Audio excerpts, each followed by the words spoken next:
Chapter 1. Something waiting in the dark somewhere behind your eyes. The day is still happening.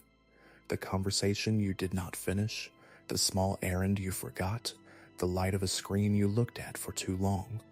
Let it happen without you for a while now. You do not have to hold on to any of it tonight, and you do not have to sort it into anything that makes sense before you are allowed to rest. Your body already knows what to do here, in the dark, with the weight of a blanket settling you into something quieter than thought. Let your shoulders drop half an inch. Let your jaw unclench, and your hands go loose against whatever they are resting on.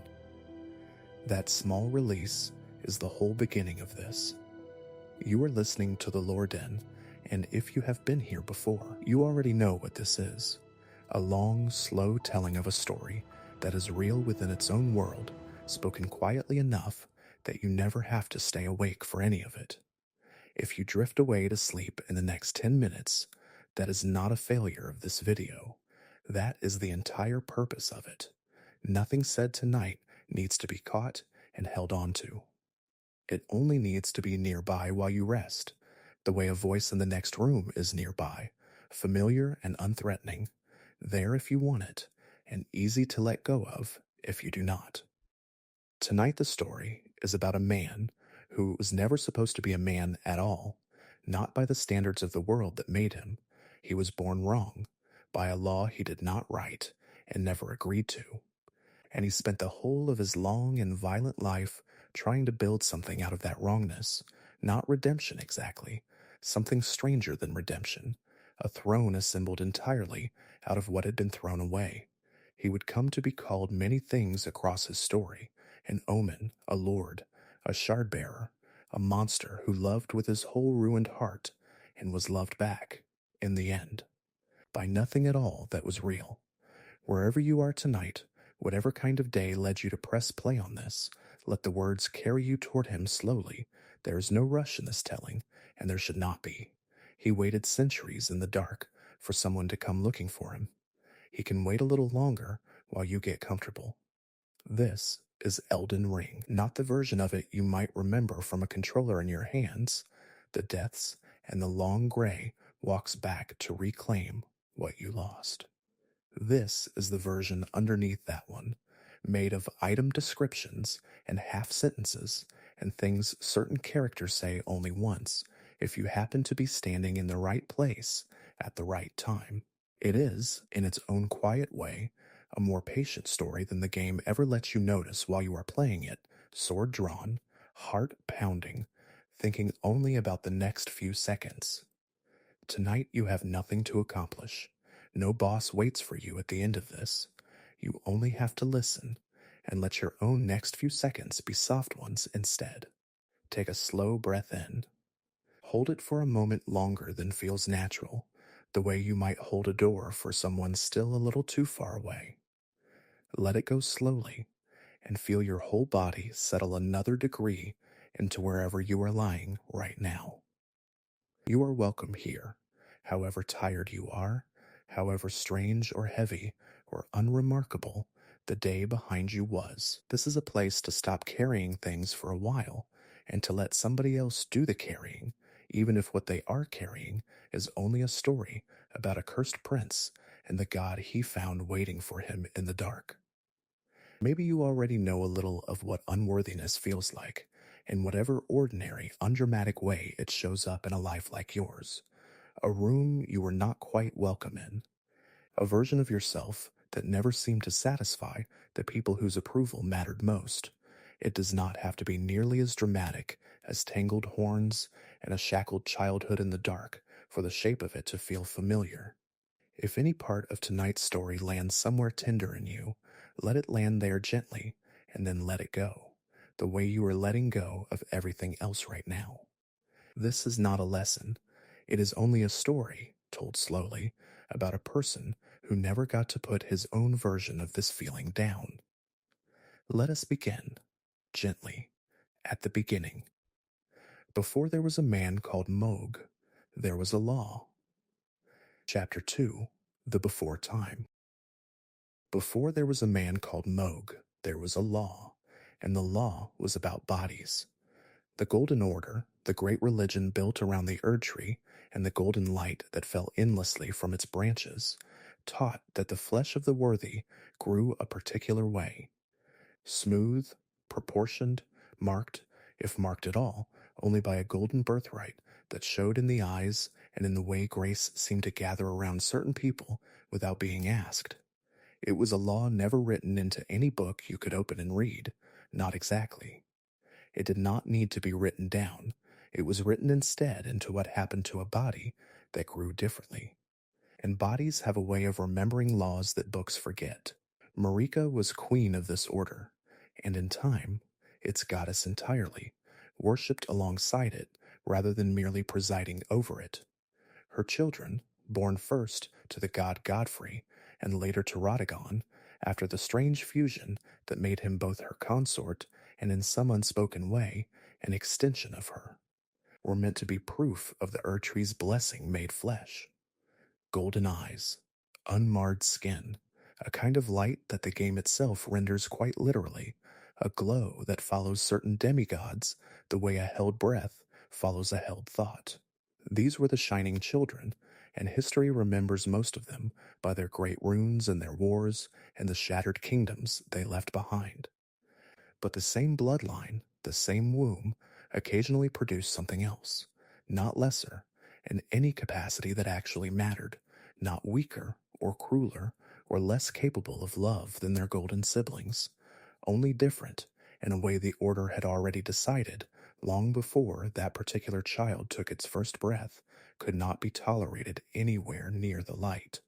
Some children of the royal line were born with horns, not the smooth antlers of a stag, nothing so clean or dignified as that, but tangled asymmetrical growths that pushed up through the scalp in the first months of an infant's life, marking the child as something the Golden Order had no place for and no intention of making room for. These children were called Omens. It was not really a name. It was a verdict. It meant cursed, and it meant that the Golden Order had reached down into the one bloodline that was supposed to prove its own perfection beyond question, and found instead something it could not use, could not explain, and would not forgive.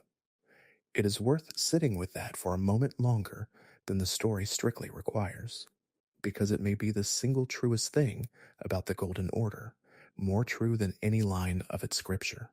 Every order produces its own outcasts, not as an accident it might someday correct with enough patience or reform, but as a structural necessity built into the foundation the way a keystone is built into an arch.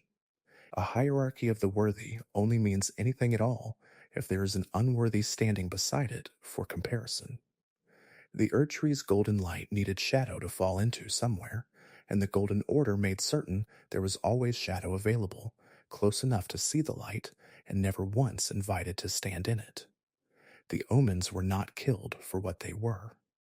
That would have been simpler, in its way, and more honest about what was actually happening beneath all the scripture.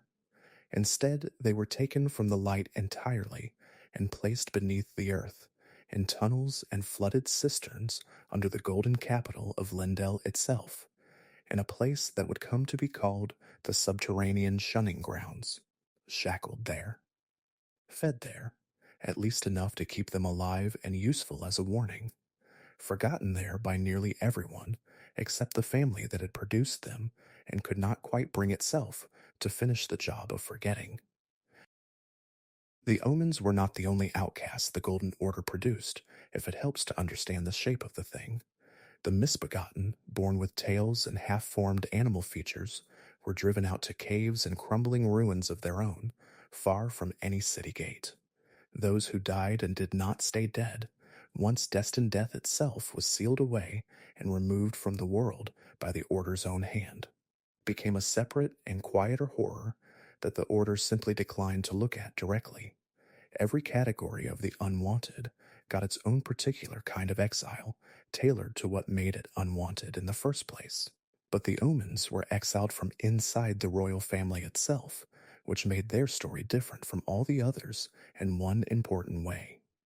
Theirs was not a rejection from a comfortable distance, delivered by strangers who had never met them. Theirs was a rejection at the dinner table from the people who were supposed to love them first. An entire underground existed because of this one rule about the shape of a body.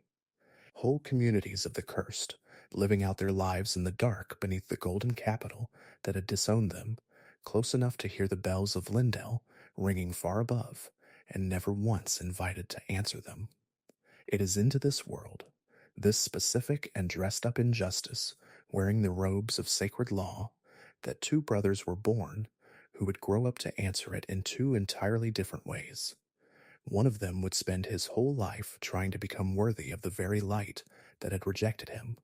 The other would eventually stop asking that light for anything at all and build something of his own instead, out of exactly the material the Golden Order had thrown away as worthless.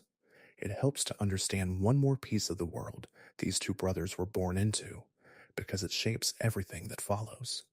Long before either of them drew breath, the Golden Order had already reached into death itself and sealed it away, removing the true finality of dying from the lands between entirely. Bodies could crumble to golden dust and reform. Souls could be caught, weighed, spent like currency. Nothing was allowed to simply end anymore, not cleanly, not the way it once had in the ages before the Erdtree rose. This is worth knowing before you meet an Omen, because it means the cruelty done to them was never a small, contained thing that time would eventually soften or erase. In a world where dying no longer offered an escape from anything, exile could last, in principle, forever. Whatever was broken tended to stay broken, filed away, rather than allowed to heal or fade. The order that manufactured its outcasts also made very certain those outcasts would have nowhere final to go, and no natural end to wait for. Sleep well if sleep is already finding you. When we return, we will meet those two brothers as what they actually were before either title, before either throne, before the word Omen King or the words Lord of Blood had ever been spoken about either of them. Two frightened, cursed infants, shackled together in the dark beneath a city that would never once call them sons. Chapter 3. Born Cursed Welcome Back. Let your breathing slow, all the way down to something you barely notice happening. Settle in. What follows is the part of the story that almost nobody tells, because it happened before either brother had a name that history bothered to remember, and a stretch of years too small and too dark to survive in any official record. It survives instead in item descriptions, in fragments, in the shape of two men who never once, for the rest of their long lives, stopped being shaped by it. They were twins. Two boys born into the royal line of Lindell, carrying the same accursed blood, marked in the same way and at the same time by the same cruelty of birth. Tangled horns pushing up through soft infant scalp, visible almost from the first days of life. There was no ambiguity about what this meant to the people around them, no period of hope that it might resolve itself or prove to be a passing thing. The verdict was immediate. These were omens, and the Golden Order already knew, with a total certainty, it applied to everything. Exactly what to do with an omen. Try to hold both of them in your mind at once for a moment before their paths split, because that shared beginning matters more than either version of what came after. Two infants. Shackled, the way the shackles found later in their story are described, made specifically to keep an omen under strictest confinement, faint with age, but still carrying enough vestige of their old power to matter. Placed in the subterranean shunning grounds beneath the very city their family ruled, close enough that they might have heard the same festival bells their golden siblings danced to somewhere far above them.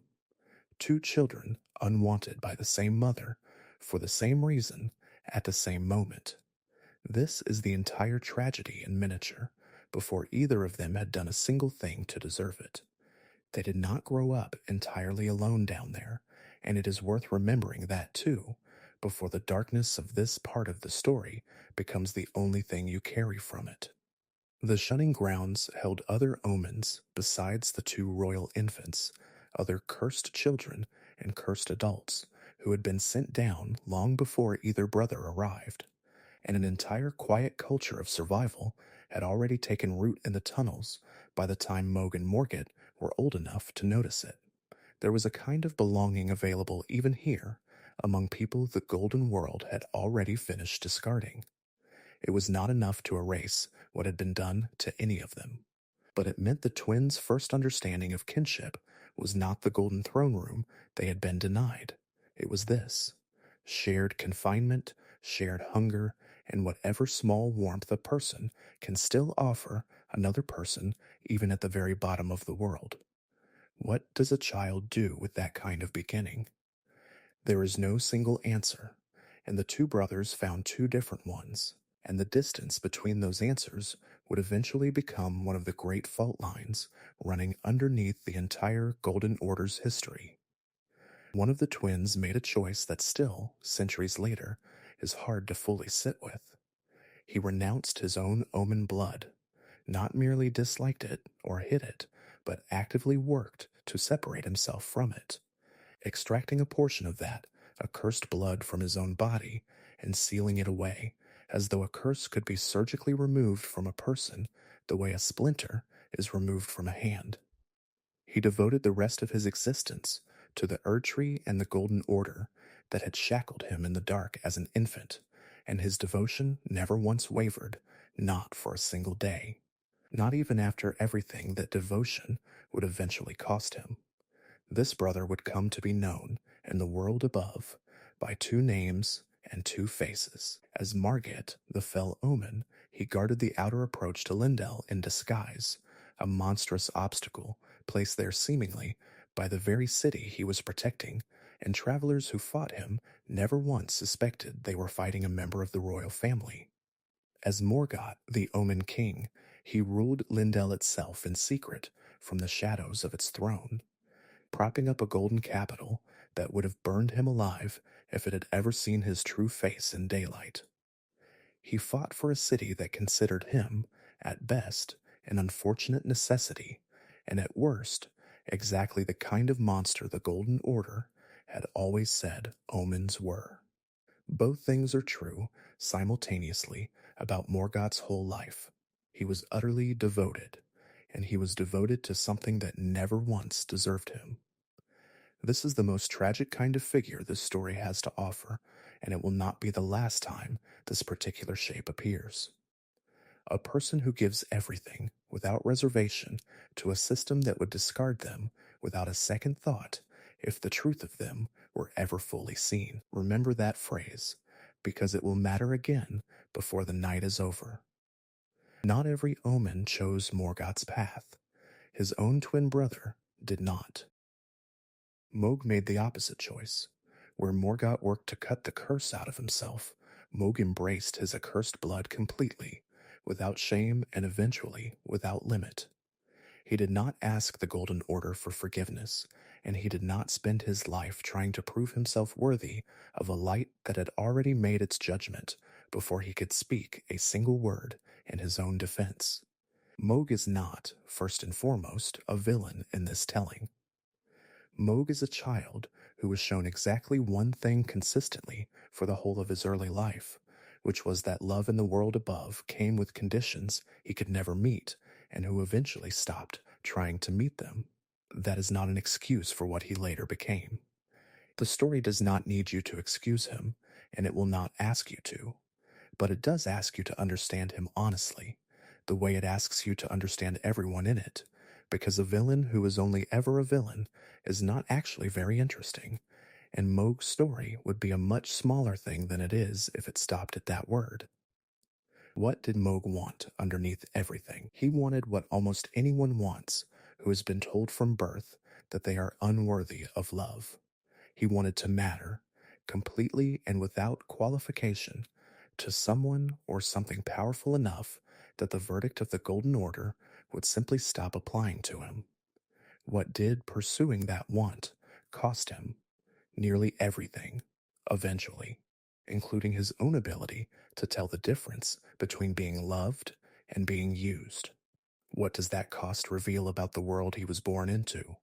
That a hierarchy built entirely on purity of blood will always produce someone willing to build a rival hierarchy out of impurity instead, and call it a kingdom, and mean it just as seriously as the Golden One ever meant its own throne.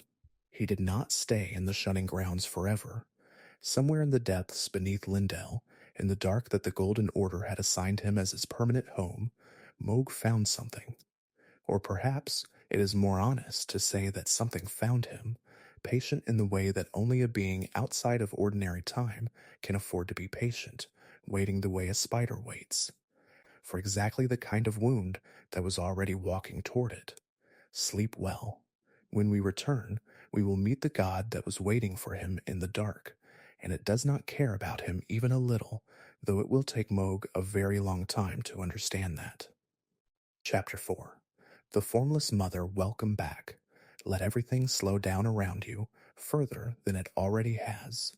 This next part of the story moves into territory that is less about people and more about the vast, uncaring machinery that sits behind people, the kind of presence this world calls an outer god.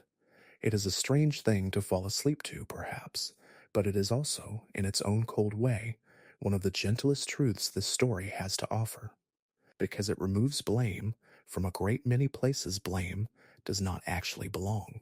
Elden Ring's cosmology is built on the idea that there are forces older and larger than any single religion, older than the Erd Tree itself, watching the world from outside it the way someone might watch a fire through a window. The Golden Order calls the one it serves the Greater Will, and treats its own scripture as though it were the only scripture that could possibly matter. But the Greater Will is not alone out there in whatever exists beyond the stars this world can see. Other presences watch too, want to, and occasionally reach down through a crack the Golden Order was never quite careful enough to seal. Mohg found one of these presences in the dark beneath Lindell, or it found him in the depths where the Golden Order had left him to rot along with every other omen it did not want to look at. It called itself, or was called by those who came to serve it, the Formless Mother. Some texts and some scholars in the world above knew this same presence by another name, the Mother of Truth, though truth in this case is not a comfortable word so much as a clinical one, the way a wound is a kind of truth about a body. The Formless Mother's own instrument, the sacred spear that would one day become the defining weapon of Mohg's entire life, describes its purpose plainly. It is not only a weapon, the text says. It is an instrument of communion with an outer god who bestows power upon accursed blood. And on that same weapon, in language too spare to be anything but sincere, sits a single line that says more about this god's true nature than any scripture the Golden Order ever produced about its own deity. The Mother of Truth desires a wound. Sit with that for a moment. Not desires a servant, or desires a temple, or desires to be understood. Desires a wound.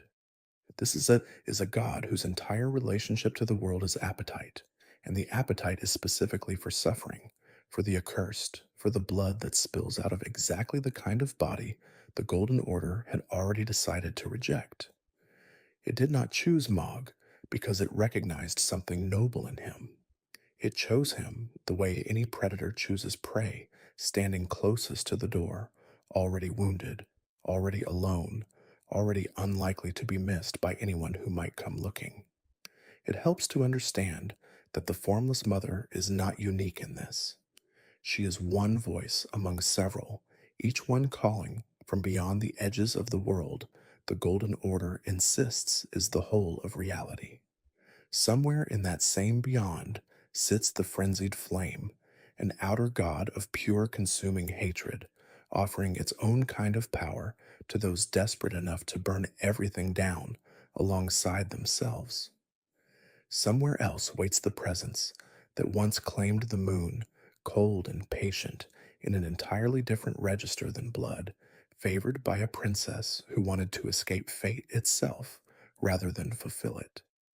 Somewhere else again is the rot that would come to define millennia's own tragic story, A different night's telling. This channel has not yet fully given you. Each of these outer gods wants something specific and inhuman. None of them wants a person. They want what that person can be made to carry: blood or fire or decay or distance, and they will take whichever wounded soul happens to be closest when the wanting becomes strong enough to reach through. This is the third thing this story wants you to understand plainly, and it is worth stating outright rather than leaving implied. The gods in this world are real, and none of them care about any specific person. Not the greater will, indifferent behind its golden scripture, not the formless mother, hungry and patient in the dark. Mohg would spend the rest of his life devoted to a power that felt nothing resembling love for him, not even the conditional, judgmental, almost love the Golden Order had at least gestured toward before locking him away. The Formless Mother offered him something colder and, in its own way, more honest.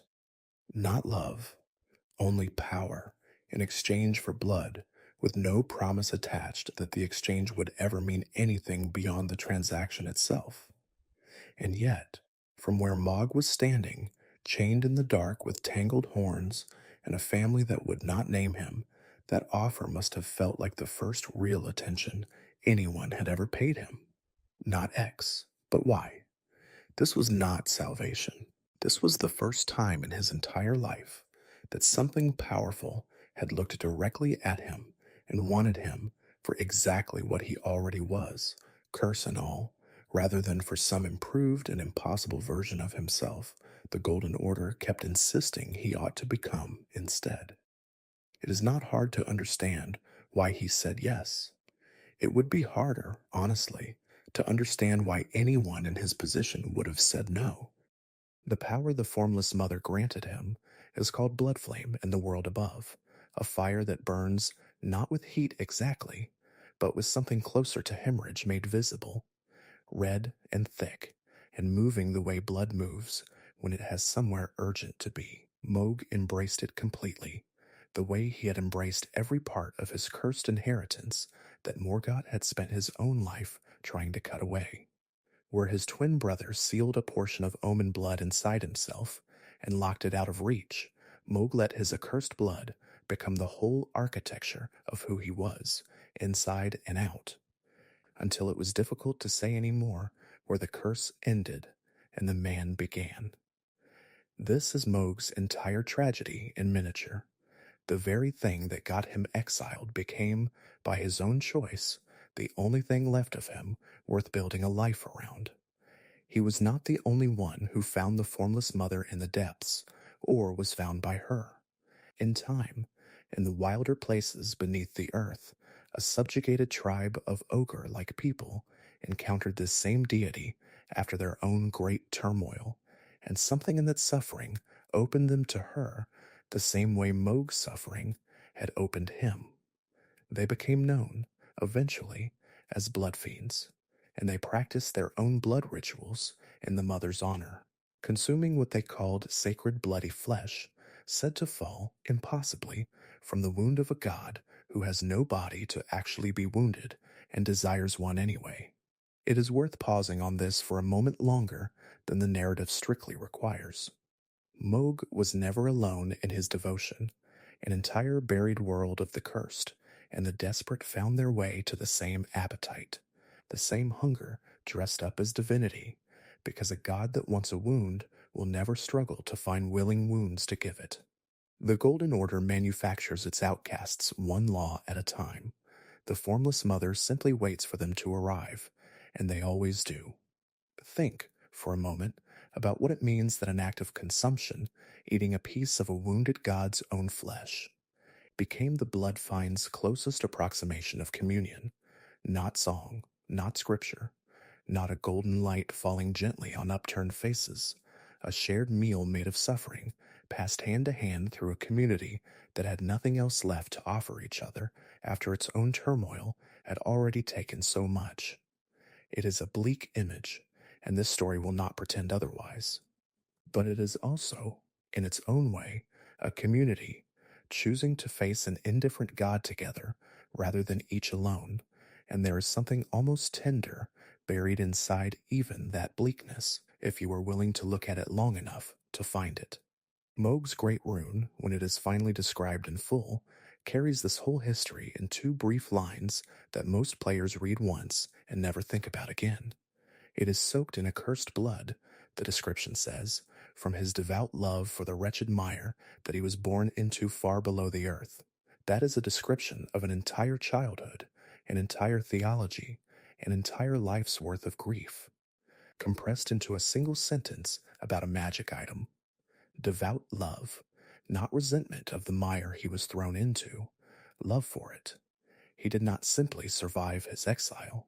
He came, in the end, to love the very darkness that had been meant as his punishment, because it was the only place in the whole of the lands between that had ever offered him anything resembling belonging, however cold, however conditional, however much it eventually cost him to accept it. Sleep well, if you are drifting now. When we return, we will watch what Mohg built with this power once he finally climbed back up out of the depths, not to rejoin the golden world above, but to build a golden world of his own out of blood instead of light. Chapter 5. The Mohgwyn Dynasty Welcome Back. Get comfortable, wherever you are, and let your breathing find its own slow rhythm again.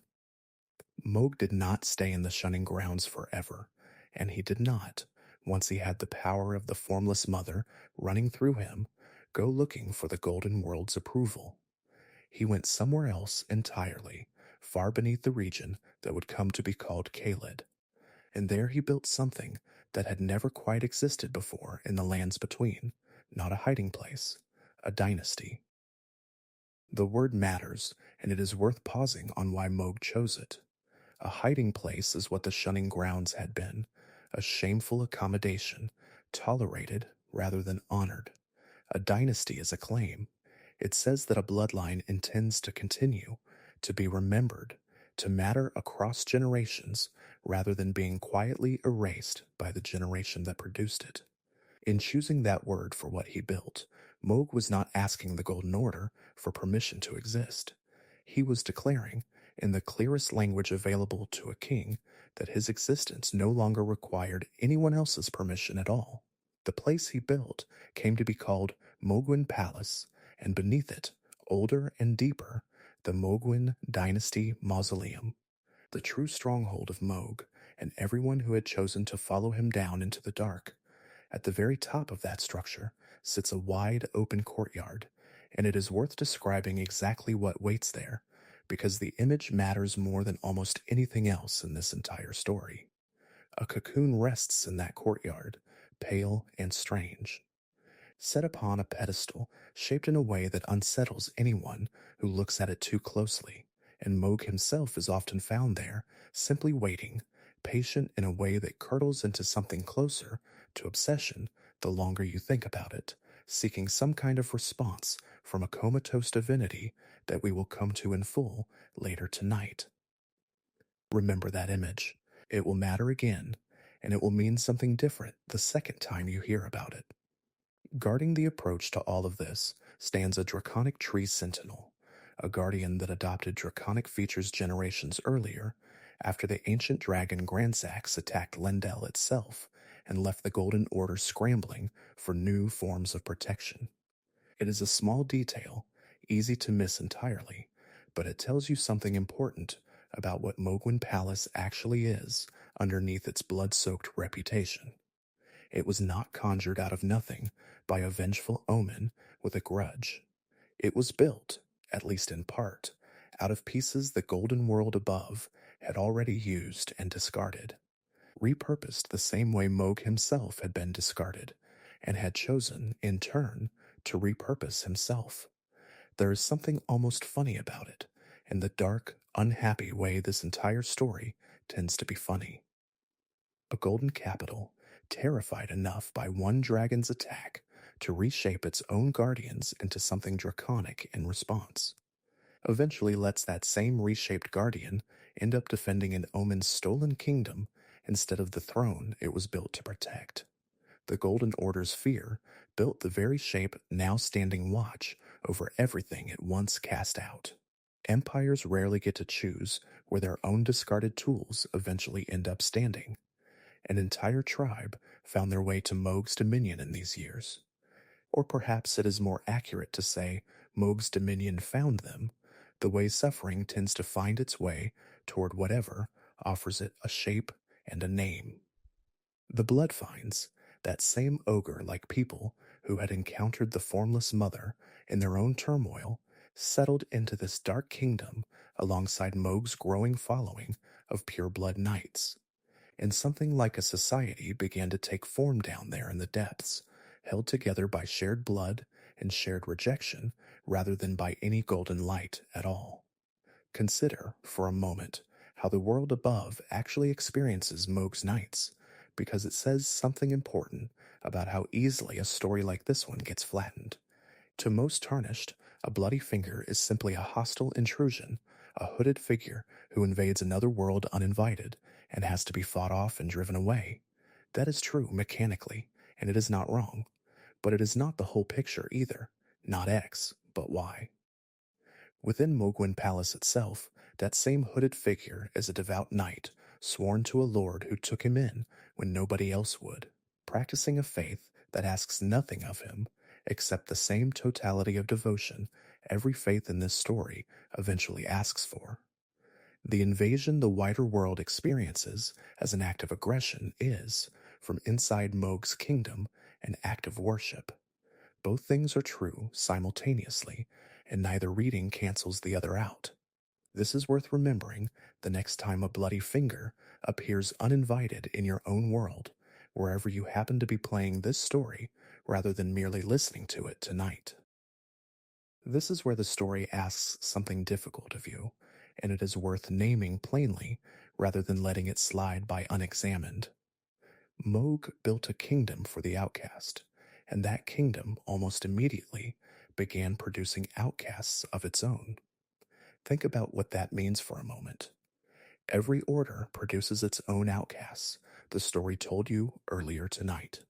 In the context of the Golden World that rejected Mohg in the first place, it did not occur to that world that the rule might apply just as completely to whatever Mohg built in response to his own rejection, but it did. The pureblood knights who served him were expected to give themselves over entirely to his cause, invading the world above as bloody fingers, marking themselves as extensions of his will rather than as people with lives of their own outside of his service. Loyalty to Mohg was not a lesser demand than loyalty to the Erdtree had been. It simply asked for the same totality of devotion, wearing a different color. This is the second thing this story wants to be plain about, the way it was plain earlier about gods and their indifference. The most tragic figures in this kind of story are very often the ones devoted to something that will never fully deserve that devotion, no matter how sincerely it is given.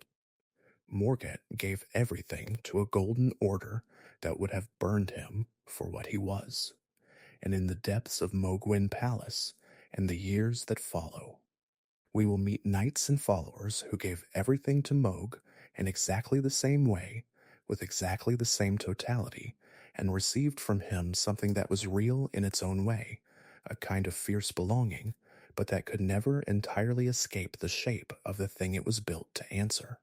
An order assembled in direct opposition to another order tends to inherit more of that order's architecture than it ever intends to. None of this erases what Mohg accomplished, and the story does not want you to hear it that way. He took people the Golden World had discarded entirely, without exception, without appeal, and gave them a place to stand, a purpose, a language for their own suffering that did not require them to apologize for existing. That is not nothing. That is, in fact, an enormous thing, and it is worth sitting with the fact that a man built entirely out of rejection managed to build something that offered other rejected people a kind of home. But a home built on an appetite for wounds will always, eventually, ask for more wounds than the people living inside it can safely give. His great rune, once claimed and activated at the Divine Tower of East Altus, the very same tower where his brother Morgott's rune is activated, grants a blessing of blood to summoned phantoms, and imparts something called a Phantom Great Rune to those who successfully invade another world in his name. Even in its mechanical function, the rune describes a philosophy: power shared outward, but only through violence directed at someone else, blessing distributed only through the chapter of a wound given, not received. This is Mohg's entire kingdom, rendered as a single spell. There is a weapon that came to define him more than any other, a great spear called Mohgwyn's Sacred Spear, described plainly as the trident of Mohg, Lord of Blood, a sacred spear that would come to symbolize his dynasty entirely. Its skill, a ritual his followers would come to call the Blood Boon Ritual, instructs the wielder to raise the spear and pierce the body of the Formless Mother herself, again and again, up to 3 times. Each thrust tearing open an explosion of blood that coats the weapon in living fire. It is worth imagining what it must have meant to Mohg to perform this ritual for the first time. Not a prayer, not a hymn, a repeated wounding of his own god, offered as devotion, because devotion in this particular corner of the lands between has never once meant comfort. It has only ever meant blood, given freely, to something that will never stop wanting more of it. This is Mohg's entire theology in miniature, if you want a single image to carry forward through the rest of tonight. A god that desires a wound. A prince who was once a wound himself, cast off by his own family for the crime of being born wrong, and a weapon that lets him become, over and over, exactly what his god desires most, offering his own accursed blood back to the darkness that first noticed him, in the only language that darkness has ever spoken. Rest now. When we return, we will climb back up out of the dark for a while to meet the brother Mohg left behind, before this story follows Mohg himself into the vow that would come to define the rest of his life. Chapter 6. The Omen King Welcome Back.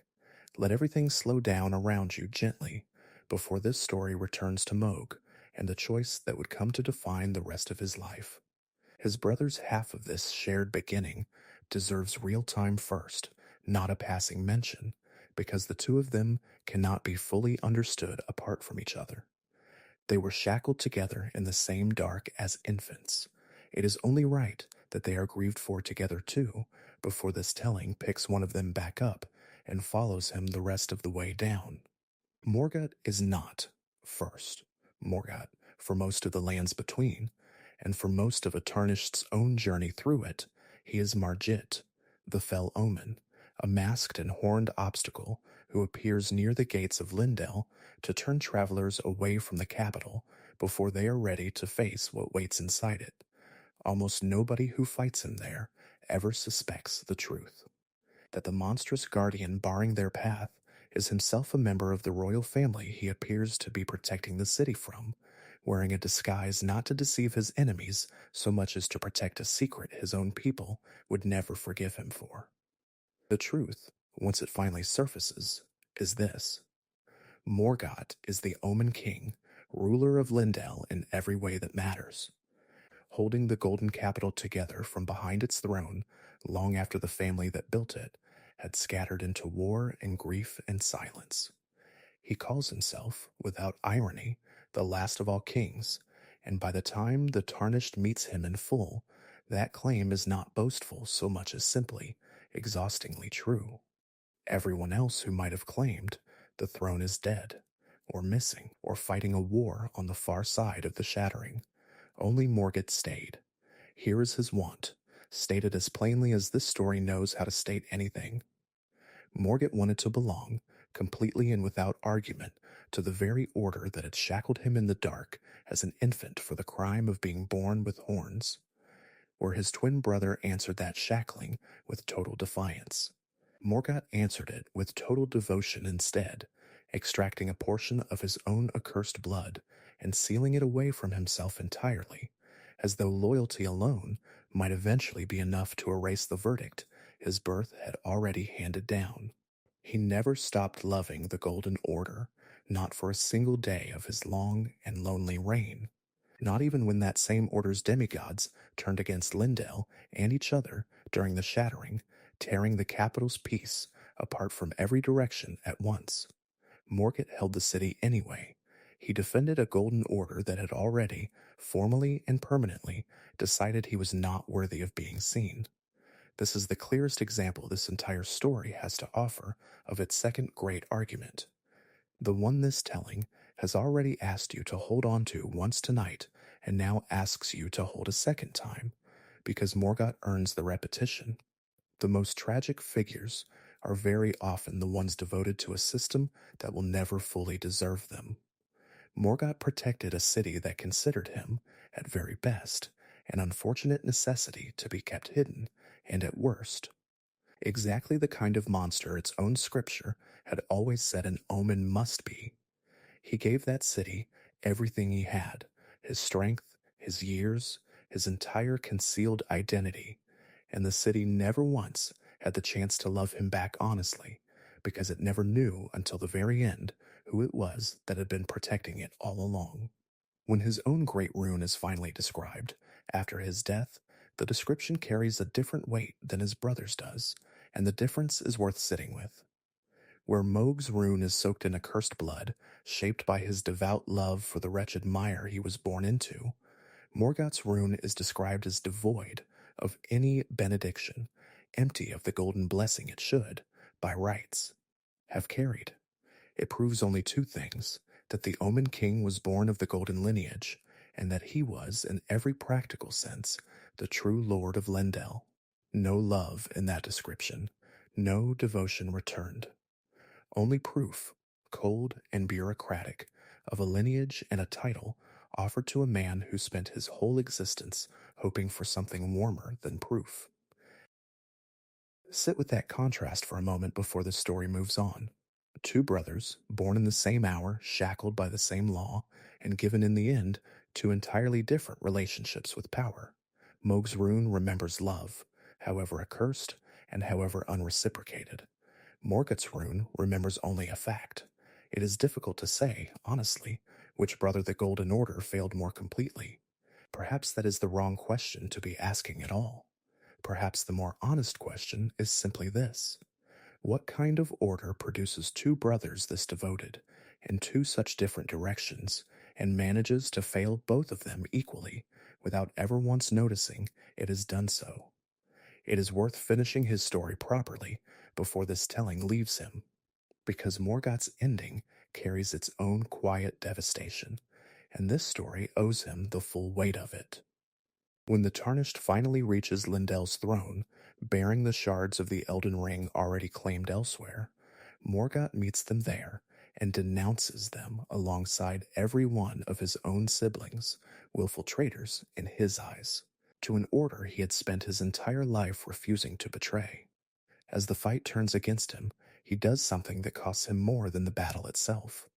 He unleashes the very curse he sealed away as a young man, letting his cursed blood erupt and answer for him one final time, and the game is explicit that this is not a triumphant reversal. He feels unbearable shame in doing it. The renunciation that defined his entire adult life breaks, in the end, under the simple pressure of survival, and he knows exactly what that breaking costs him, even as he reaches for it. He loses anyway. Once his great rune is finally taken from him, the curse that had shaped his whole existence lifts at last, and Morgott is revealed, briefly, as an enfeebled old man, stripped of the power that had let him hold a hostile city together for so long. Even here dying, he spends his last strength on a warning rather than on grief for himself, telling the Tarnished that the Erdtree's thorns will bar them from becoming Elden Lord, exactly as those same thorns once barred him. Not bitterness. A final act of the same loyalty that had governed everything else he ever did, protecting the order of things one last time, even from the person who had just killed him. What happened after is not something most Tarnished ever witnessed directly, but it survives in the story's furthest corners, and it is too gentle a detail to leave out of tonight's telling. Godfrey, The first Elden Lord, Morgott's own father, returns at last to the ashen ruin of the capital, arriving just in time to find his son in his final moments. He cradles him there, tenderly, as Morgott's body finally crumbles into golden dust. This is worth sitting with for a moment longer than the narrative requires.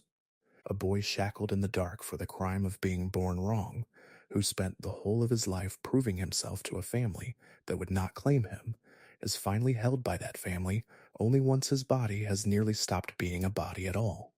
Both things are true simultaneously. It is a mercy, arriving exactly as late as everything else in Morgott's story ever arrived, and it is a mercy nonetheless. Rest now.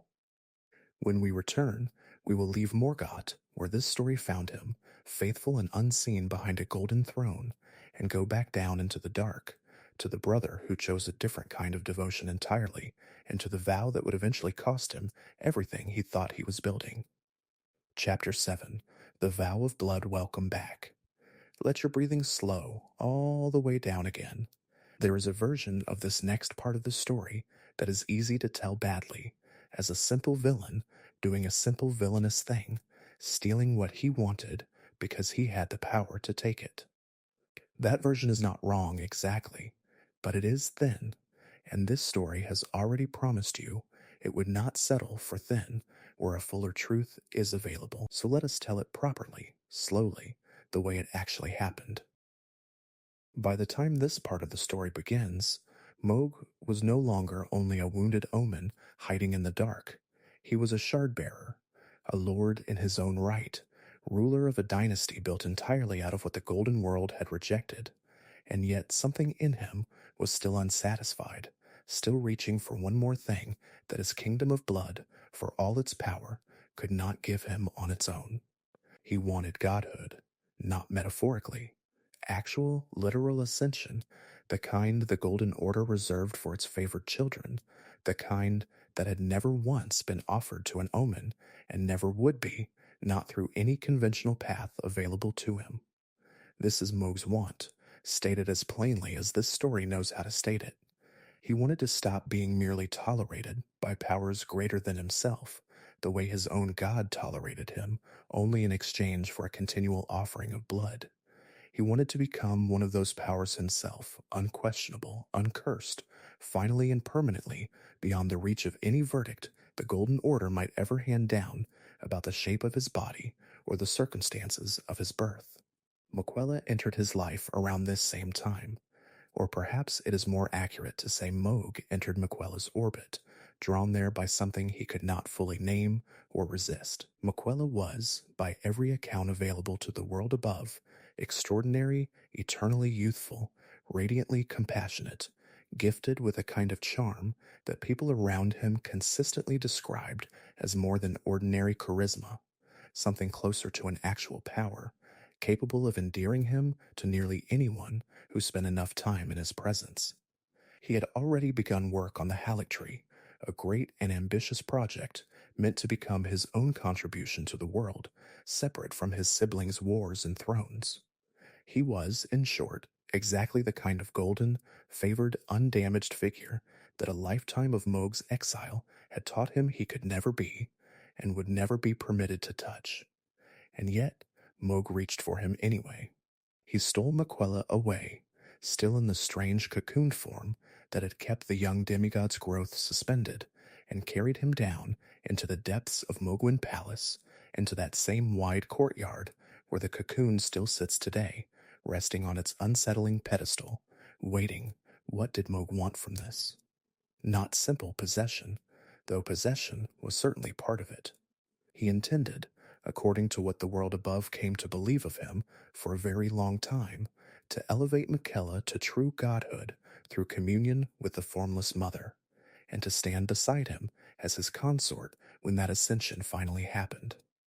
Not a hostage, a husband, in the strange and terrible logic Mohg had built for himself out of exile and bloodflame. He believed, or wanted desperately to believe, that this was the one path left to him by which an omen might finally, truly become divine.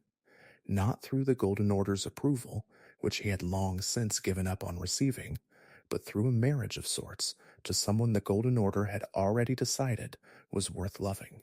Sit with the shape of that desire for a moment, because it is more human than the word kidnapping usually allows for. This was not only an act of violence, though it was certainly that too, and nothing about what follows should be read as an excuse for it. It was also, underneath the violence, an act of profound and misdirected longing. Mohg had spent his entire life being told he was unworthy of love in its ordinary form. Rather than continuing to seek that ordinary form from a world that had already refused him 1,000 times over, he built an entire theology, an entire kidnapping, an entire doomed plan around forcing love into existence through sheer will and sheer power instead. Not X, but Y. This was never really about Miquella specifically, not at first. It was about Mohg finally being chosen by something golden, after a lifetime of being chosen by nothing at all except a god who only ever wanted his wounds. What did pursuing this want cost him? Everything, in the end, though it would take the rest of his story and a discovery made long after his own death for the full price to become clear. But for now, in this part of the timeline, the cost looked like isolation deepening into obsession. Mohg waited in that courtyard, beside the cocoon, seeking some response from a divinity that could not answer him, could not consent to him, could not do anything at all except remain exactly as suspended and unreachable as he had left it. He built his entire hope for transcendence around a silence, and mistook the silence, or perhaps needed desperately to mistake it, for something closer to patience. Picture the shape of those years honestly, because the game itself asks you to walk through them eventually, whether or not you understand yet what you are seeing. A wide courtyard, open to a sky it does not really have, deep underground, lit by whatever pale glow the cocoon itself seems to give off. Mohg, seated near his throne close by, day after day that no longer meant anything as days once had, close enough to reach out and touch the only thing in his entire life that had ever felt like it might finally be his. Not reaching, most of the time, only watching, the way a man watches a door he has been told, by no one in particular, might someday open. What does this cost reveal about the world Mohg was born into? That a world capable of manufacturing an omen out of a healthy, loving infant is also, inevitably, capable of manufacturing exactly this kind of desperate, cruel, self-defeating love out of the adult that infant becomes. Mohg's crime against Miquella is real, and this story will not soften it into something smaller than it was. But it did not emerge from nowhere. It emerged from a specific, traceable wound, inflicted first by the very family whose approval Mohg spent his entire life failing to win by any gentler method. For a long time, this was the whole story the world above believed about what happened in that courtyard. A cursed lord, driven by ambition and a warped kind of love, stole a golden prince and dreamed of standing beside him as a god. It is, on its own, already a tragedy, the kind this channel tends to sit with rather than resolve. Mohg reaching for the one thing his entire life had taught him he could never have, and reaching for it in exactly the wrong way, the only way he had ever been shown that reaching could work. But it is not the whole story. Years later, in a realm of shadow that this telling has not yet reached, someone who had once served Mohg faithfully would learn something that changed the entire shape of everything you have just heard. And it is worth pausing here, before we go any further, to say plainly that the lore does not resolve this cleanly even now. Both readings exist, layered over one another, neither one canceling the other out completely. Mohg was, without question, the one who carried Miquella down into the dark, and Mohg may also, at the very same time, have been exactly where someone else had always intended him to end up. I am running a little low on runes in real life tonight, the way I sometimes am, and if this kind of long, careful telling of a hard story means something to you, a like and a subscribe on this channel help more than you might think. It costs you nothing, and it tells me there is a reason to keep doing this slowly and carefully instead of quickly and cheaply. Thank you for that, genuinely now, back to the lands between, and to the palace where a cursed prince waited beside a silence he mistook for hope. Sleep well if you are somewhere close to sleep already. When we return, we will finally learn what Mohg himself never fully understood about his own story, and it will change how you hear everything you have listened to so far tonight. Chapter 8. What Ansbach knew. Welcome back. Let everything slow down around you more than before. This is the part of tonight's story that this channel has been building toward since the very first chapter, so let your attention settle here, gently, even as the rest of you continues drifting toward sleep. You do not need to remember any of it in the morning for it to matter tonight. Long after Mohg's death, in a realm of shadow that very few in the world above ever learn exists, a knight named Sir Ansbach can be found among a small group of travelers following Miquella through a strange and unfinished land.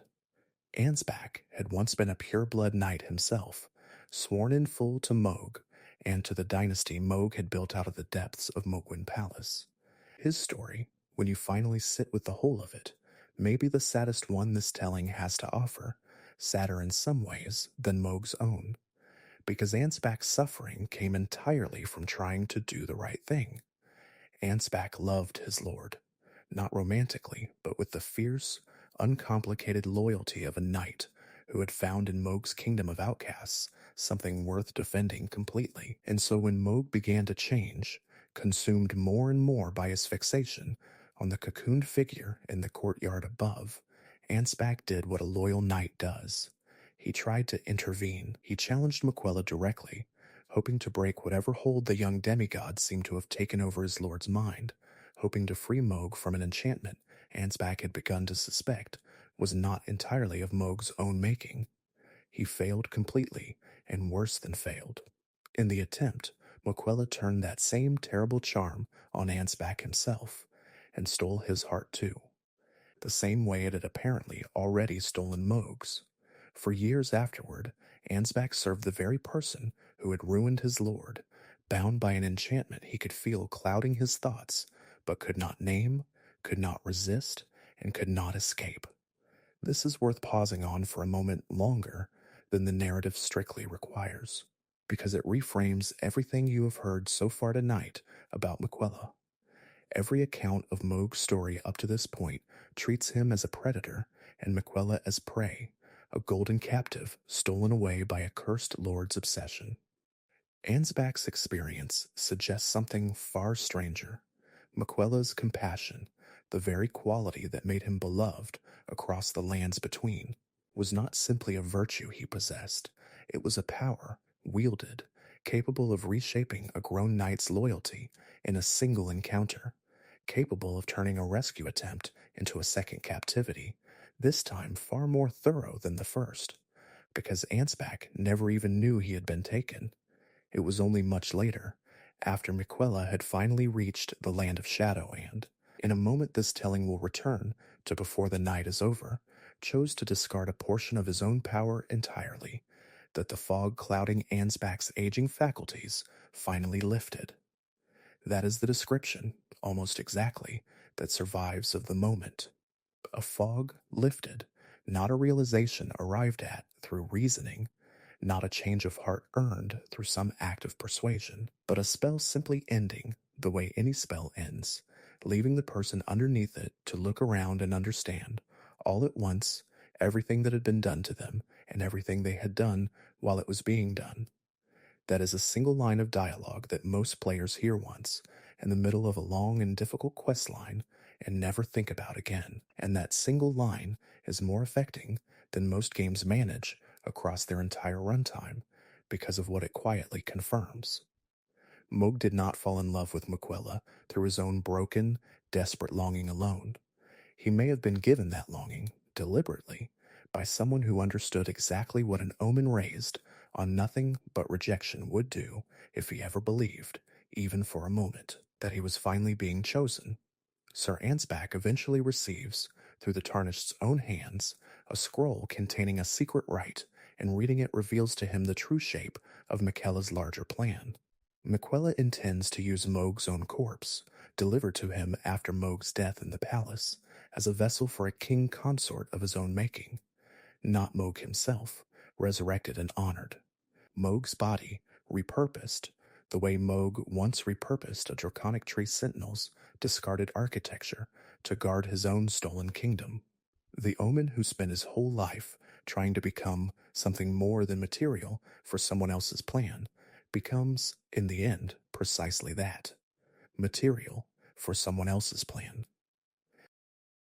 It is worth noticing who hands him that scroll and why it matters that it comes from a stranger rather than from anyone Ansbach has spent years traveling beside. The Tarnished, in this moment, is not a hero completing a quest.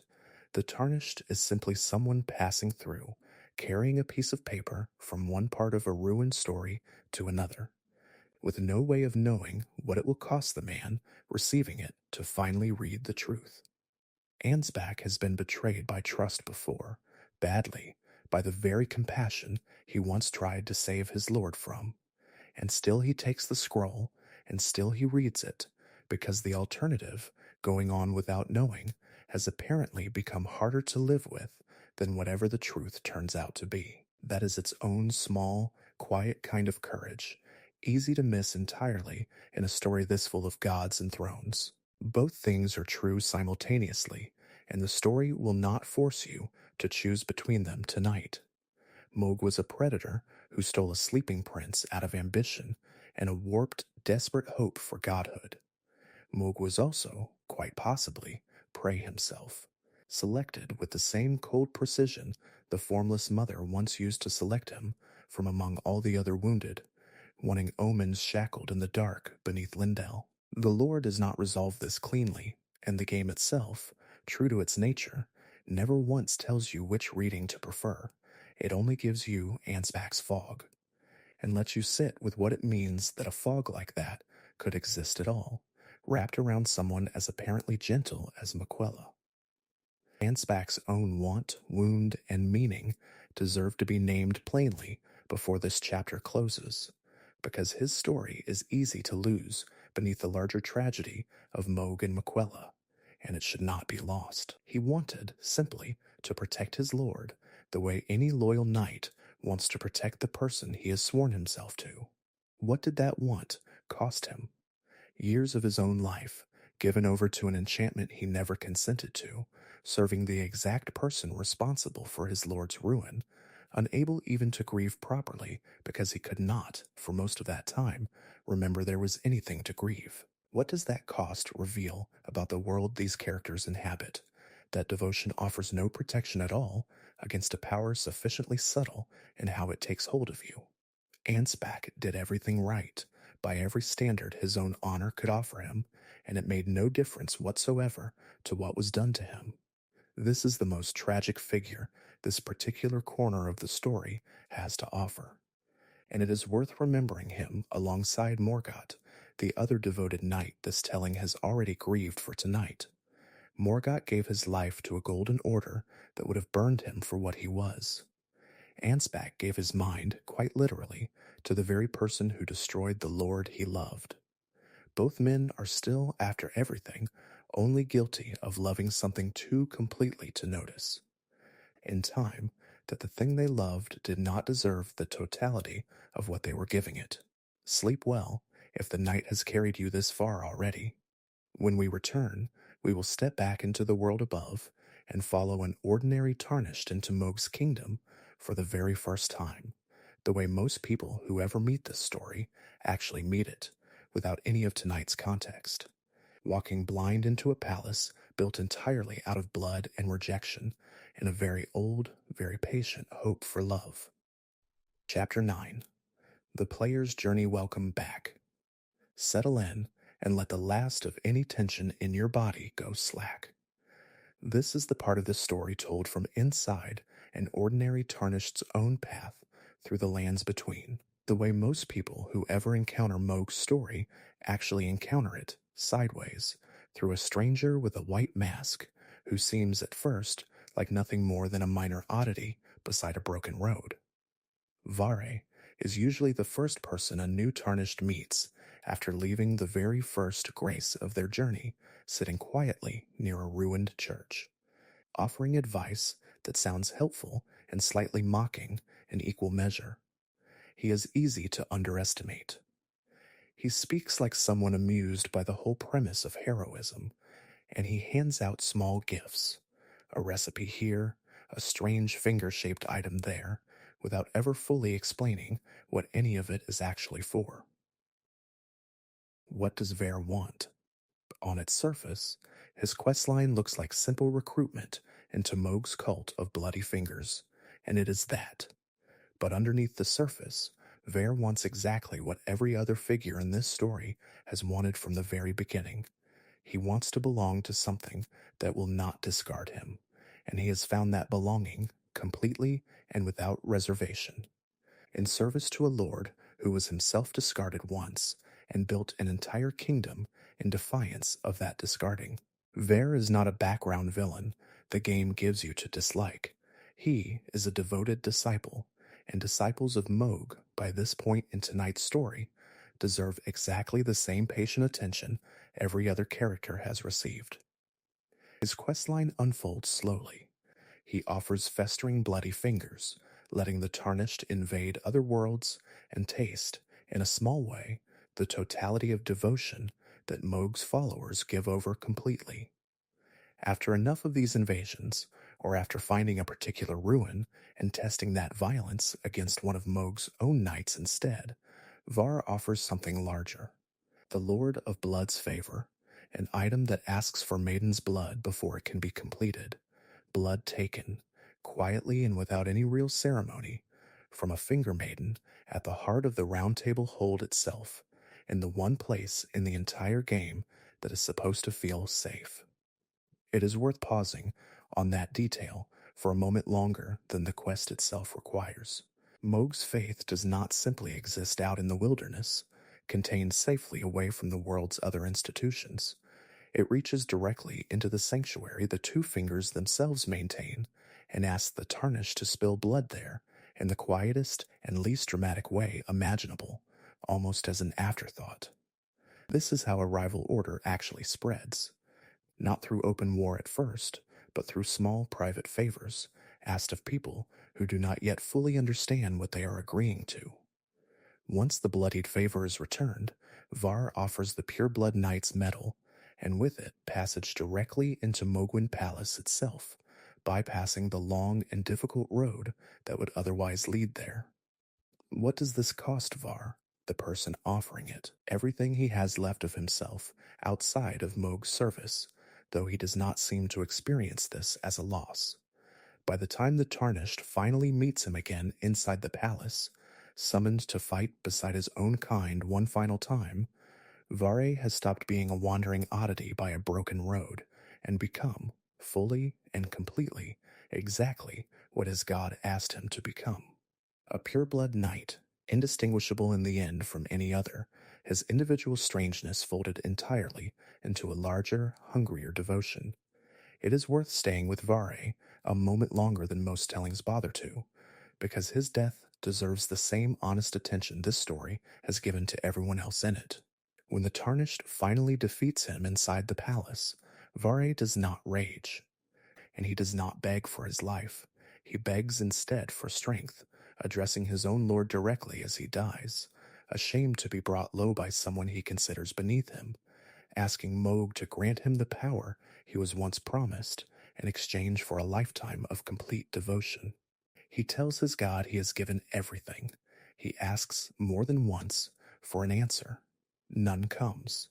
He dies there on the ground of the palace he helped fill with new believers, offering a blessing to the Mohgwyn Dynasty with what is left of his voice, loyal to the very last breath he has, to a silence that never once, in all his years of service, spoke back. This is worth sitting with for a moment before this chapter continues, because it is the same shape this story has already shown you twice tonight, wearing a third face now. A devoted follower, dying in service to a power that offers nothing in return accept the devotion's own momentum. Vari's god cannot answer him for the same reason the Formless Mother could never fully answer Mohg. Some of what these characters worship is simply not built to answer anyone, however completely it is loved, however much is given up in its name.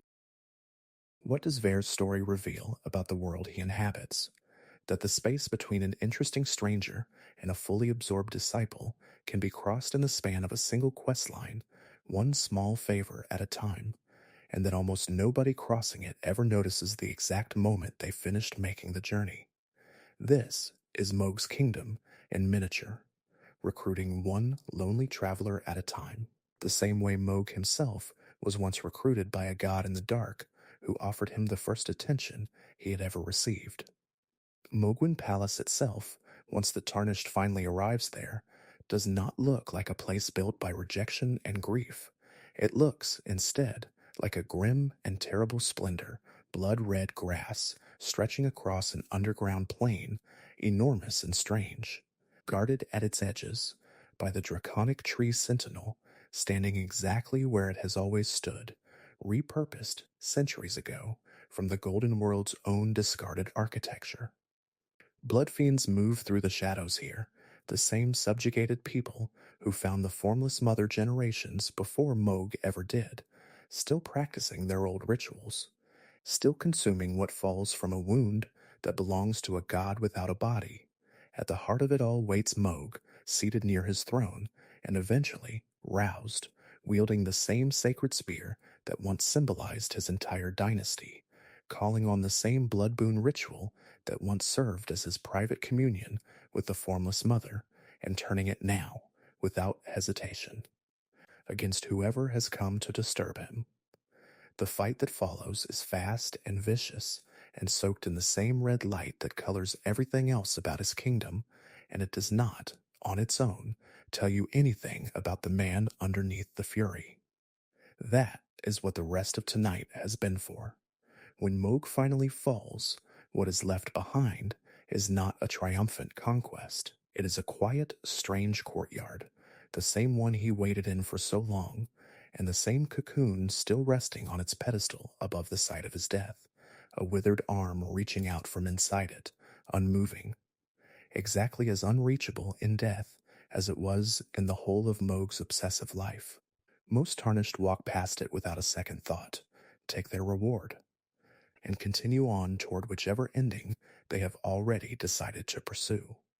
But for those who have also defeated another great and terrible figure elsewhere in the story, a demigod of war whose own tragedy belongs to a different night's telling, something else becomes possible here.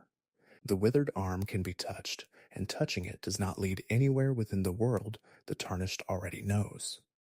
It leads somewhere else entirely, a realm of shadow folded into the space behind Miquella's own hidden history, a place the Golden Order worked very hard to make certain nobody would ever find. This is worth pausing on for a moment longer than the game itself pauses on it. The doorway into an entire hidden continent of lore, an entire second half of this story that most players never even discover exists, is hidden inside the very cocoon that Mohg spent his whole ruined life keeping vigil beside. He never got to see what waited behind that arm. He died still waiting for a response that was never going to come from the direction he expected it to come from, not realizing that the door he had been guarding, without ever meaning to guard it, was the real prize the whole time, and it was never his to open. Sleep well if the story has carried you this far. When we return, we will meet the two figures standing closest to Mohg at the very end of his story and see what they built out of everything he left behind. Chapter 10. What Miquella Built Welcome Back. Get comfortable and let your breathing find its own slow rhythm one more time. Before this story can finish sitting with Mohg, it needs to spend a little time with the two other figures standing closest to him at the very end, because neither one has been properly introduced yet, and both of them deserve better than a passing mention in someone else's tragedy. Start with Radon, because his own story reaches back much further than the moment his name became tangled up with Mohg's. As a child, Miquella looked out at the demigods and lords of the lands between, and found in Radahn something he admired above all the rest, a strength that never curdled into cruelty, paired with a kindness that most warriors of his standing never bothered to cultivate at all. Miquella envisioned him as a lord worth serving, and the two of them settled into a vow between a child and a grown demigod, Radahn agreeing in time to become Miquella's consort. What did Radahn want, in his own right, separate from that vow? Glory earned honestly, through strength used well, and a kind of martial excellence that the whole of Caelid once organized itself around celebrating. What did pursuing that cost him? Nearly everything. In battle against Melania, goddess of rot, he was infected with the scarlet rot that would eventually consume him entirely, and rather than let death take him cleanly, he held on, undead and decaying, presiding for years over a festival built specifically to finally put him to rest. That is the state in which most tarnished first meet him, not the golden warrior of Miquella's childhood memory, but a ruin of a man, kept alive past any reasonable definition of alive, waiting for someone to finally arrive and let him stop. The festival itself is worth sitting with for a moment, because it is not staged as a tragedy by the people who attend it. Warriors travel from across the lands between to take part, treating the chance to finally strike down the Star Scourge as an honor rather than a mercy killing, and the whole event unfolds with something closer to celebration than grief. Nobody gathered there seems to fully reckon with what they are actually doing, ending the unnaturally extended suffering of a man who once, long before the rot took him, embodied exactly the kind of strength and decency an entire region wanted to believe in. Glory and mercy killing turn out, in this particular corner of the lands between, to look almost identical from the outside. It depends entirely on which side of the blade you happen to be standing on. This is worth sitting with for a moment.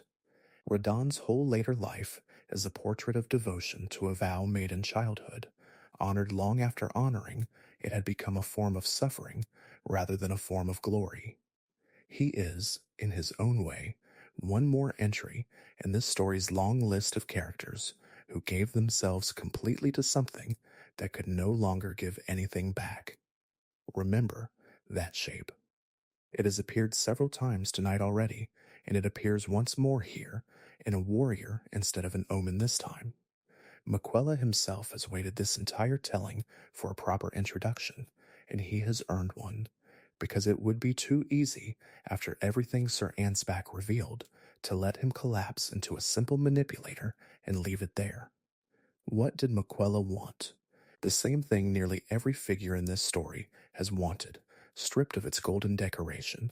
Godhood, achieved on his own terms, permanent and unquestionable, free of the same uncertainty that governs every other demigod's claim to power. He was eternally youthful, gifted, radiant with a compassion the whole of the lands between found genuinely, helplessly endearing, and none of that, in the end, was enough to satisfy him. What did pursuing that cost him? Everyone who loved him, eventually, repurposed as an instrument rather than honored as a person. Mohg, enchanted and used as a bridge into hidden territory. Radahn, held to a childhood vow long after that vow had curdled into something closer to obligation. Ansbach, robbed of years of his own free will. And St. Trina, the one part of himself capable of asking whether any of this was worth the cost, quietly discarded the moment she became inconvenient. What does that cost reveal about the world he inhabited? That compassion, in a world built on hierarchy and scarcity of divine favor, is not automatically opposed to cruelty. It can become one of cruelty's most effective instruments, precisely because nobody, least of all the people being used, ever thinks to guard themselves against being loved too well. Now turn to the land of shadow itself, because Mohg's death is what opens the door to it, and the door leads somewhere that reframes everything Marika's Golden Order ever claimed about its own honesty. The realm of shadow is older history, buried and half erased, a place the Golden Capital worked hard to make certain nobody would ever think to look for. Miquella traveled there in secret, carrying his own hidden ambitions toward godhood, and it is here that the last, strangest piece of his character comes fully into view. Within Miquella, or perhaps alongside him, existed another persona entirely, known in the world above as Saint Trina. Not a separate goddess as many once assumed, but a distinct presence sharing Miquella's own existence, offering restraint where the rest of him offered only ambition. Where Miquella reached endlessly for more, for godhood, for a compassion so total it curved back around into a kind of quiet violence, St. Trina held him back. She was the part of him with no grand goal of her own, no design for ascension, only a steadying hand on an engine that otherwise never stopped accelerating. Miquella abandoned her. At a place called Stone Coffin Fissure, he severed that part of himself deliberately, relinquishing the great rune she represented, because in the end, restraint was never going to get him where he intended to go. This is worth pausing on for a moment longer than the story strictly requires, because it is, in its own way. The same choice Mohg made centuries earlier, in the depths beneath Lindell, wearing a very different costume. Mohg embraced his accursed blood completely and cut away nothing, choosing totality over restraint. Miquella cut away the one part of himself capable of restraint at all, choosing totality by a different road entirely. This is Miquella and Mohg in miniature, side by side. Neither one, in the end, was willing to remain anything less than whole and terrible in pursuit of what he wanted. It is this same act of severance that finally lifted the fog from Sir Ansbach's mind, the enchantment breaking the moment the part of Miquella capable of gentleness chose to let itself be discarded. Sit with that sequence for a moment. The very act that freed Ansbach from years of stolen loyalty was also the chapter that removed the last meaningful check on Miquella's ambition. His kindness had to lose a piece of itself before anyone trapped inside that kindness could finally see it clearly for what it was. What remained of Miquella's plan pointed toward a divine gateway housed within a place called the Tower of Shadow. Where he intended to complete an ascension the Golden Order had never offered an honest path toward for anyone, golden or accursed alike. Rodden's vow gave him a consort already devoted and willing. Mohg's corpse, delivered to him after Mohg's death in the palace, gave him raw material for whatever else that ascension required. And the fog lifting from Ansbach's mind gave the world above, eventually, the only honest account anyone would ever receive of how completely Miquella's compassion had been weaponized by Miquella himself in service of a godhood he wanted every bit as badly as Mohg once wanted his own. This is X in miniature, if this story may borrow its own recurring phrase one final time before it closes. The whole of the Golden Order's failure replayed twice in two entirely different registers. A family that manufactures its own outcasts through a law about the shape of bodies, and a favored son who manufactures his own devoted instruments through a gift for being loved, each of them certain, in their own way, that the ends being pursued justified whatever devotion had to be spent to reach them. Mohg spent Ansbach's years and his own life. Miquella spent Radon's vow, St. Trina's restraint, and, if the more unsettling reading of what came after is the true one, Mohg's own body besides. None of this resolves what actually happened to Mohg in the end, and it is not meant to. It only widens the frame enough to see clearly what kind of story he was actually standing inside of, long before he understood it himself. He believed he was reaching for godhood on his own terms, through his own devotion, built out of his own accursed blood. He may, in fact, have been reaching directly into the hands of someone who had already decided, long before Mohg ever noticed him waiting in that cocoon, exactly how that reaching was going to end. Sleep well, if you are close to sleep now. What remains of tonight's story is short, and it asks nothing more of you than to keep listening, however faintly, while everything finally comes to rest. Chapter 11. What the silence meant welcome back. Let your breathing slow, one more time, all the way down. This is the part of the story where we stop following events and start sitting with what they mean, the way you might sit with a friend after they have finished telling you something difficult, not offering solutions, just staying present while the weight of it settles. Notice, before anything else, the two colors this entire story has been painted in tonight, because the world itself seems to have noticed them first. Gold falling endlessly from the Erd tree's branches, marking the worthy, the favored, the children allowed to stand in the light without apology. And red, rising up out of the earth in answer, soaking Mohg's rune, his spear, his throne, his entire kingdom, marking everything the gold refused to touch. These were never simply two aesthetics chosen to look striking beside each other. They are the whole argument of this story, rendered in color so that even a listener drifting towards sleep, no longer following every word, might still absorb the shape of it. One order built from light that excludes, one order built from blood that includes, and then, in its own way, excludes all over again, only differently, and using a different currency. Between them, an entire world learns to sort itself into who is allowed to be seen and who is only ever allowed to be used. Start with the Formless Mother, because everything else in Mohg's life orbits around her indifference. Across the whole of his story, from the moment he first found her in the depths beneath Lindell, to the moment he died still waiting beside a cocoon that could never answer him, she never once responds to him in any way that resembles love, or even ordinary attention. She grants power. She accepts blood. She desires wounds, plainly and without embellishment. And Mohg spent his entire existence trying to be worthy of an appetite rather than a relationship. This is the third thing this story wants you to hold on to as you drift towards sleep tonight. The gods and the lands between are real, and none of them care about any specific person, not the golden ones and not the bloody ones, not the greater will and not the Formless Mother. Mohg believed, or needed to believe, that enough devotion could eventually turn an indifferent power into a loving one. It never did. It never could. That is not a failure of his effort.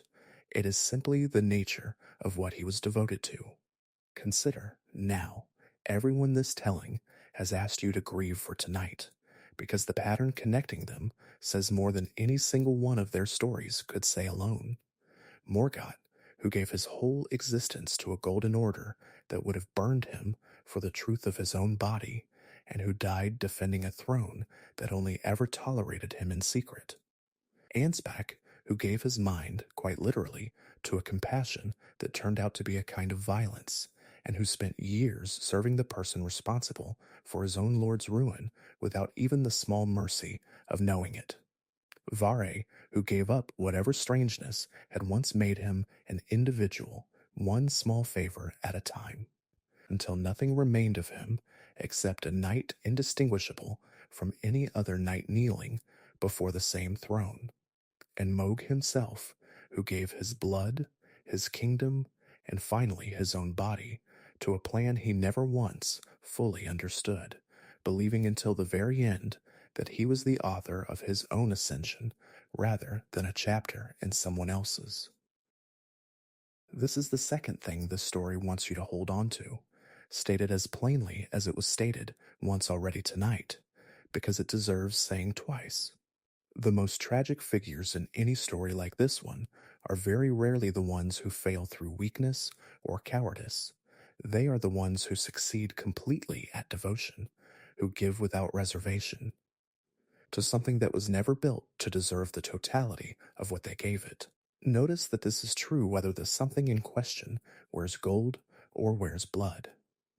The Golden Order and Mohg's own dynasty, for all their apparent opposition, both consumed the people who loved them most completely, and neither one ever really noticed the cost, because neither one was built to notice costs at all.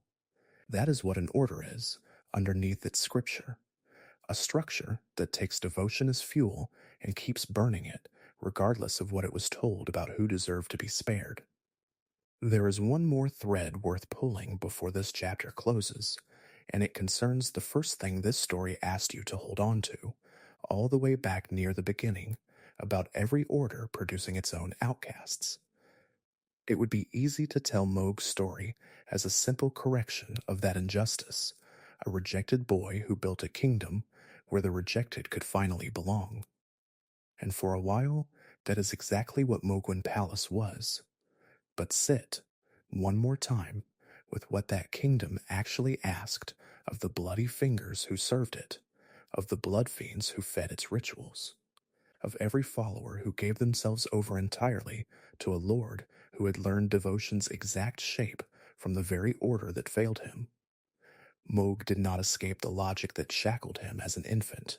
He inherited it, refined it, and applied it to a new set of outcasts with the same total hunger for their loyalty that the Golden Order once showed for his own family's purity of blood. This is not a failure unique to Mohg. It may be the truest and saddest thing this entire channel has ever had to say about power in any form. The wound does not disappear when the wounded finally gain enough strength to stop being wounded. Too often, it simply changes hands and finds a new shape to wear while it keeps doing exactly what it always did. Now let us return one final time to the question this story has refused to answer cleanly since the moment Sir Ansbach's fog first lifted. What actually happened to Mohg in the end after his body was carried away from the courtyard where he died still waiting? We know this much for certain. Miquella intended to use that body as a vessel, a foundation for a consort of his own making, someone he could stand beside as he completed his ascension toward the kind of true godhood the Golden Order never once offered to Mohg honestly. We know that Radon, another demigod entirely, another figure with his own long tragedy this channel may tell in full on a different night, becomes bound up in this same plan. Resurrected and reshaped and reforged in the land of shadow to serve as Miquella's consort in a final terrible ritual. And we know that when the Tarnished finally meets that consort, at the very end of the story told in the realm of shadow, the being who rises to meet them does not feel entirely like either man alone. The source for even this ambiguity is worth naming honestly. The way this telling has tried to name its sources all night. It comes from a remembrance left behind after the final confrontation in the realm of shadow, a text the game calls the remembrance of a god and a lord. Its wording is spare and withholding as every other piece of scripture this story has leaned on tonight. It confirms the vow between Miquella and Radon, the promise made in childhood, the shape of what was built from it. It does not confirm, in so many words, exactly whose flesh the final ritual actually required. That silence is not an oversight. By this point in the story, it should feel familiar. This world has never once explained its wounds fully. It only ever shows you the shape of them, and trusts you to sit with what is missing. There is one more fragment worth mentioning before this chapter lets Mohg go completely. Even after his death, something of him does not stay entirely gone.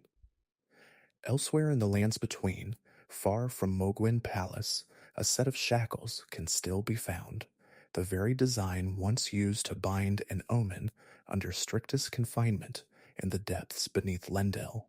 Faint now, worn down by time, but the item description is plain about what they still retain, enough vestige of their old power to trap the once-bound Mohg on Earth again, if only for a short while. Sit with that for a moment. The instrument of his original imprisonment is also, it turns out, the only thing left in the world capable of calling him back, however briefly, however incompletely. The cage and the resurrection turn out to be built from exactly the same object. Perhaps that is simply how this particular kind of story always ends. The thing that first wounds you rarely leaves your life entirely, even long after it has stopped being able to touch you directly. The lore does not resolve this cleanly, and this telling will not pretend otherwise for the sake of a tidier ending. Some readers of this story believe the figure the Tarnished ultimately faces is Radon's soul and body alone, reanimated and empowered beyond recognition, with Mohg's role reduced to a footnote, a body used once and then discarded in favor of a cleaner vessel. Others believe something of Mohg persists there too, folded into the ritual alongside Radon, present in the blood if nowhere else. An omen who spent his whole life trying to become something more than material for someone else's plan, achieving exactly that, in the most literal and least merciful way imaginable. Both readings exist. The game gives you fragments, scrolls, half-remembered dialogue from a knight whose own mind was clouded for years, and it declines, quite deliberately, to settle the question for you. Sit with that refusal for a moment, rather than rushing past it, looking for the answer underneath. It would be easy to feel cheated by an ending that will not commit to a single clean truth about a man this story has spent hours now asking you to understand completely. But the refusal itself is the fourth thing this telling wants you to carry with you tonight, and it deserves to be defended plainly rather than apologized for. Ambiguity in a story built this carefully is not a failure of the storytelling. It is the single most honest choice available to it. A cleaner ending, one that told you definitively whether Mohg survived in some form inside that final consort, or vanished entirely, used up and discarded, would be satisfying in the way a locked door is satisfying, closed, finished, nothing left to wonder about. But Mohg's entire life was never about clean answers. It was about a boy born into an unresolved contradiction, unworthy by his family's law and unwilling to accept that verdict. And everything that followed from that contradiction carried the same unresolved quality all the way through to whatever became of him at the very end. An ending that suddenly resolved cleanly would betray everything the rest of the story had been honest about. This one does not. That refusal is honest, and that honesty is, in its own strange way, a kind of respect for the man underneath the monster. There is a strange kind of tenderness available in sitting with a character this way, without needing to file him neatly under hero or villain before you are allowed to stop thinking about him. Most stories do not ask this of you. They tell you where to stand, and Mohg's story, true to everything else this world has shown you tonight, declines to do that favor. It only asks you to keep both possibilities open in your hands at once, gently, the way you might hold something you are not yet sure is fragile. What does Mohg's whole story argue, if you step back far enough to see the entire shape of it laid out at once? It argues that unchosen fate and desperate devotion can look, from a distance, exactly like villainy, and up close, exactly like grief. It argues that a god's silence can be mistaken for patience by anyone lonely enough, for long enough, and that this mistake is not stupidity, but simple, understandable human need, dressed up in the specific costume this particular world happens to offer. It argues that an outcast given power does not automatically become wise about the cost of exclusion. Sometimes he only becomes strong enough to exclude in turn.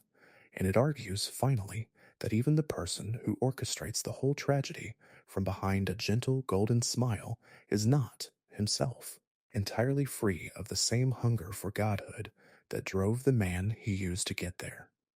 Miquella wanted to become divine too. He simply had better tools for it than an omen ever could have had, and a kindness convincing enough that almost nobody, Mohg least of all, ever thought to question what that kindness might actually cost the person receiving it. This is Mohg's whole story, in miniature, one final time before we let it rest. A wound made by a family. A god who wanted more wounds and called that wanting devotion. A kingdom built out of exactly the outcasts a golden world refused, that came in time to demand the same totality of loyalty it had once refused to give its own children, and an ending that even now, centuries after the shattering, after the Delsea's own unfinished shadow, after everything this telling has managed to gather and hold up to the light for you tonight, still will not say cleanly whether the boy shackled in the dark ever got what he was actually looking for. Sleep well, if you are still with this story at all. What comes next is short and quiet, and it is the last thing tonight is going to ask of you. Chapter 12. Sleep Coda, welcome back, one last time. There is nowhere further to go from here except down into whatever kind of sleep is already waiting for you. Let your body sink. Let the blanket hold its own weight against you. Feel the pillow the way it actually feels right now under your head instead of the way you usually forget to notice it. You do not have to do anything else tonight. This is the last part.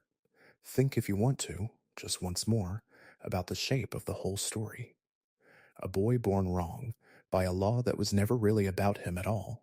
A god who wanted only his wounds, and never once his name.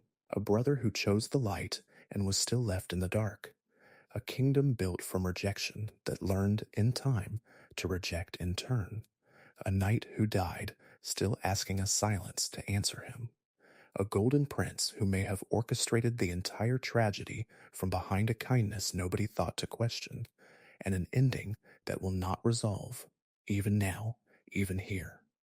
At the very end of a story told slowly enough to fall asleep inside of, that refusal to resolve is not a flaw in the telling. Sit with that, one final time, gently. Some stories are honest precisely because they do not close all the way. Mohg's story is one of them. He wanted to be chosen. He wanted it so badly that he built an entire dynasty out of the wanting, and reached for a golden prince who may have already decided, long before Mohg ever touched the cocoon, exactly how that reaching would end. Both things can be true. A predator and a wound that never fully closed. A monster and a child nobody ever came looking for. This channel will not choose for you which one he was. Perhaps wherever you are tonight, you already have your own quiet answer. That is enough. You do not need to say it out loud.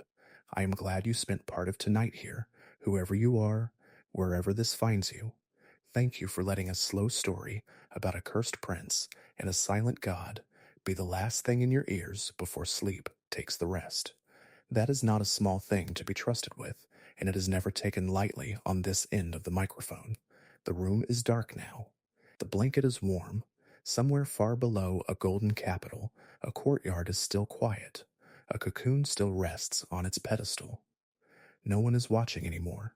That is all right. Sleep well.